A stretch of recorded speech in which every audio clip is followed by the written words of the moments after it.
नमस्कार, मैं प्रोफेसर सबिन सिंह अपनी ज्योग्राफी लेक्चर सीरीज में आप सभी लोगों का स्वागत करता हूं। हर्ष का विषय है आज कि मेरे ज्योग्राफी लेक्चर सीरीज का ये 50वां लेक्चर हो रहा है, अर्थात मेरे लेक्चर की हाफ सेंचुरी बन रही है और ये गोल्डन जुबली है मेरे लेक्चर की। आज हम प्लेट टेक्टोनिक्स और उससे पर आधारित ज्वालामुखी और भूकंपीय घटनाओं पर चर्चा करेंगे। अगर हम विश्व मानचित्र पर देखें तो ज्वालामुखी और भूकंपों की तीन स्पष्ट पेटियां, 3 distinct belts of earthquakes and volcanoes पाई जाती हैं। पहली पेटी है सरकम-पैसिफिक बेल्ट, परिप्रशांत महासागरीय पेटी, जिसे हम प्रशांत महासागर का ज्वालामृत भी कहते हैं, पैसिफिक फायरी रिंग कहते हैं। दूसरी पेटी है मिड कॉन्टिनेंटल बेल्ट, मध्य महाद्वीपीय पेटी। तीसरी पेटी है मिड अटलांटिक बेल्ट, मध्य अटलांटिक महासागरीय पेटी। इसके अलावा कुछ छिटपुट भूकंपीय क्षेत्र और ज्वालामुखी क्षेत्र भी हैं, जिनकी व्याख्या प्लेट टेक्टोनिक्स के आधार पर नहीं हो पाती है। इनको हम कहते हैं intra plate earthquakes and volcanic regions. इस पर हम आगे चलकर प्रकाश डालेंगे। अब हम ये देखते हैं कि ये ज्वालामुखी क्रियाएं या उनसे संबंधित भूकंपीय घटनाएं प्लेटों के किनारे वाले भागों में ही होती हैं। तो पहला हम उदाहरण लेते हैं जहां पर दो प्लेटों का अभिसरण होता है। There is a convergence of 2 plates, अर्थात ज्वालामुखी और भूकंपीय क्रियाएं कन्वर्जेंस बेल्ट के सहारे होती हैं। हम उदाहरण लेते हैं उत्तरी अमेरिका और दक्षिणी अमेरिका और प्रशांत महासागरीय प्लेट का। तो अमेरिकी प्लेट का प्रशांत महासागरीय प्लेट के नीचे क्षेपण होता है, सबडक्शन होता है, और ये जो भाग सबडक्ट होकर के नीचे जाता है उस 100 किलोमीटर की गहराई पर पहुंचने पर अत्यधिक ऊष्मा के कारण, अत्यधिक हीट के कारण पिघल जाता है और मैग्मा बन जाता है। एक चीज आप जान लें कि ज्वालामुखी क्रिया के समय मैग्मा को ऊपर लाने के लिए कुछ प्रकार के फोर्स, बल की आवश्यकता होती है। तो जहां पर महाद्वीपीय और महासागरीय प्लेटों का अभिसरण होता है और क्षेपण मंडल बनता है, वहां पर सागरी जल रिस करके नीचे चला जाता है और वहां पर वो स्टीम में परिवर्तित हो जाता है। और जब ये स्टीम बहुत अधिक मात्रा में एकत्रित हो जाती है तो तेजी से ये मैग्मा को ऊपर धकेलती है। The steam pushes magma upward, और जिस कारण ये बड़ी विस्फोटक रूप में ज्वालामुखी का उद्भेदन होता है। तो परिप्रशांत महासागरीय मेखला में जितने ज्वालामुखी क्रियाएं होती हैं वो विस्फोटक प्रकार के ज्वालामुखी होते हैं, explosive type of volcanic eruptions. और चूंकि ये क्रियाएं तीव्र गति से होती हैं, इसलिए भूकंप भी अधिक परिमाण वाले होते हैं, हाई मैग्नीट्यूड अर्थक्वेक्स अकर,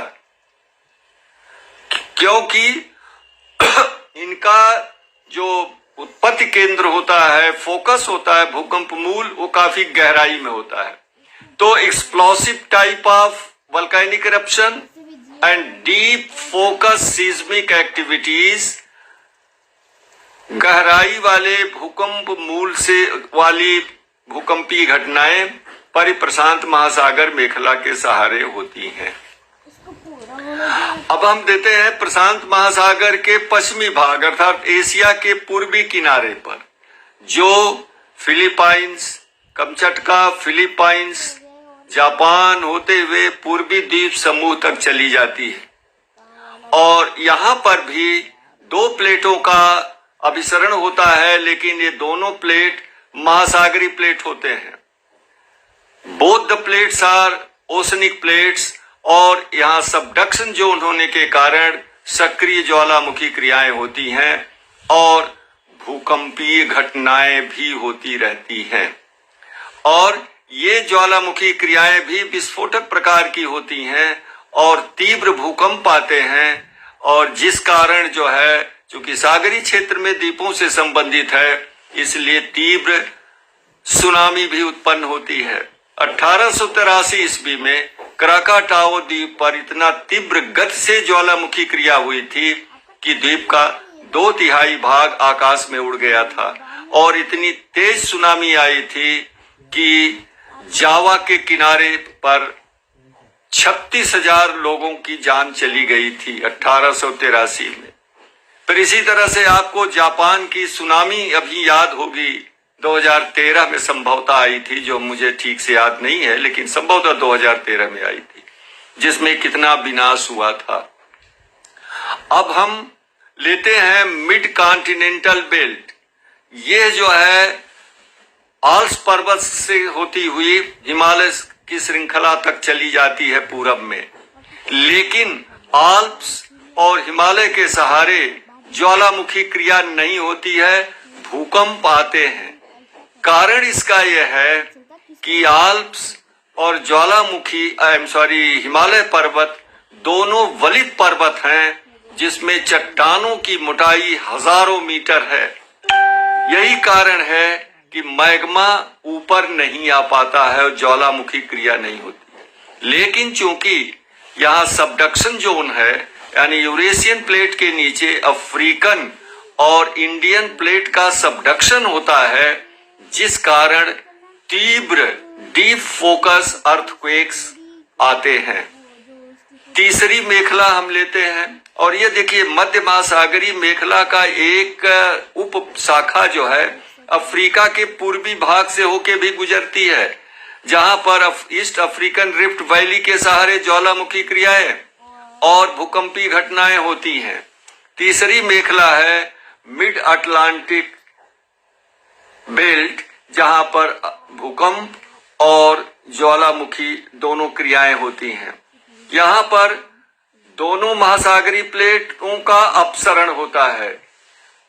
मध्य अटलांटिक कटक के सहारे दो प्लेट विपरीत दिशाओं में पूर्व और पश्चिम की तरफ जाते हैं, जिस कारण ट्रांसफॉर्म फॉल्ट का निर्माण होता है और नीचे दबाव कम हो जाने के कारण चट्टान पिघल जाती है और मैग्मा के रूप में ऊपर लावा बन के आती है, जो जम करके बेसाल्ट बन जाती है। तो चूंकि प्लेटों का अपसरण मंद गति से होता है, इसलिए यहाँ पर दरार बनती है, फॉल्ट बनती है, इसलिए दरारी उद्भेदन होता है।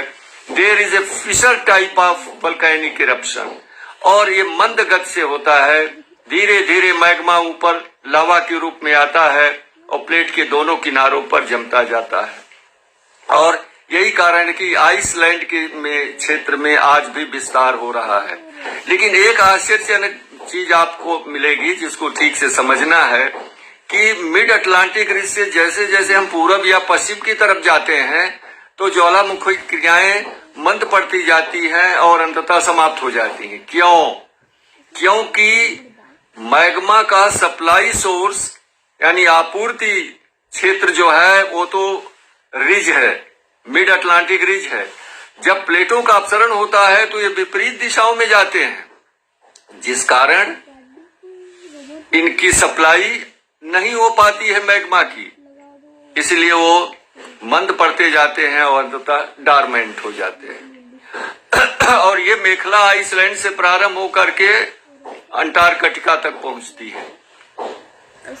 अब इन तीन मेखलाओं के अलावा कुछ ऐसे भी क्षेत्र हैं जहां पर ज्वालामुखी और भूकंप की घटनाएं होती रहती हैं, जैसे प्रशांत महासागरीय प्लेट पर अवस्थित हवाई लैंड और उसके समीपी द्वीपों पर सक्रिय ज्वालामुखी पाए जाते हैं।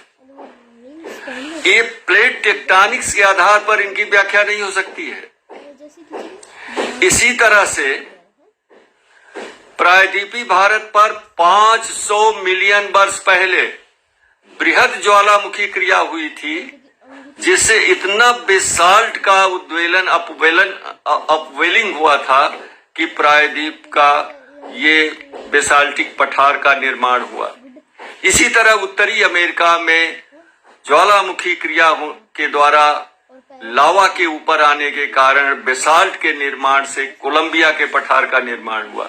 इनकी भी व्याख्या इसके आधार पर नहीं हो सकती, प्लेट टेक्टोनिक के आधार पर नहीं हो सकती। इसी तरह से प्लेटों के आंतरिक भाग में भी भूकंप आते हैं और इन भूकंपों की व्याख्या करना प्लेट टेक्टोनिक पर संभव नहीं होता है। जैसे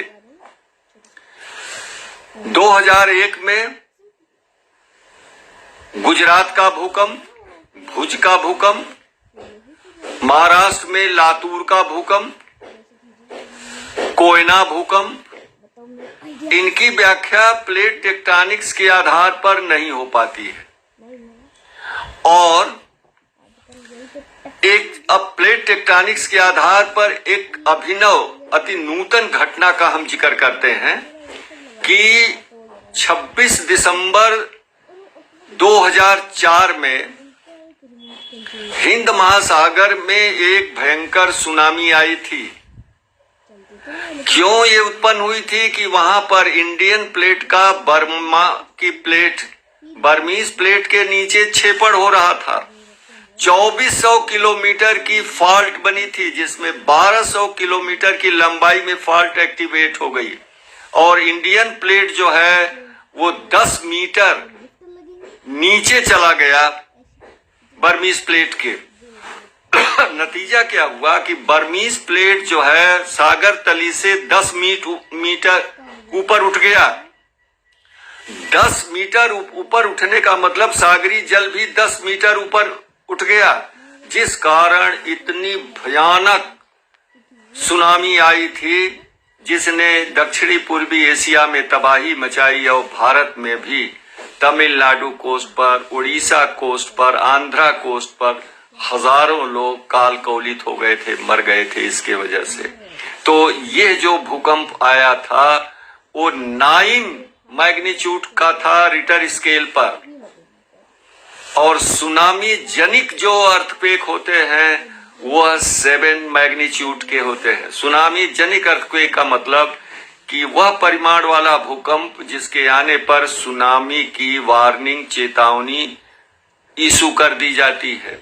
लेकिन यह जो प्लेट का जो अब सबडक्शन हुआ है, ये भी जो है मुख्य प्लेट से अलग होकर के सब प्लेटों के सबडक्शन के कारण हुआ है और ये सुनामी आई हुई थी।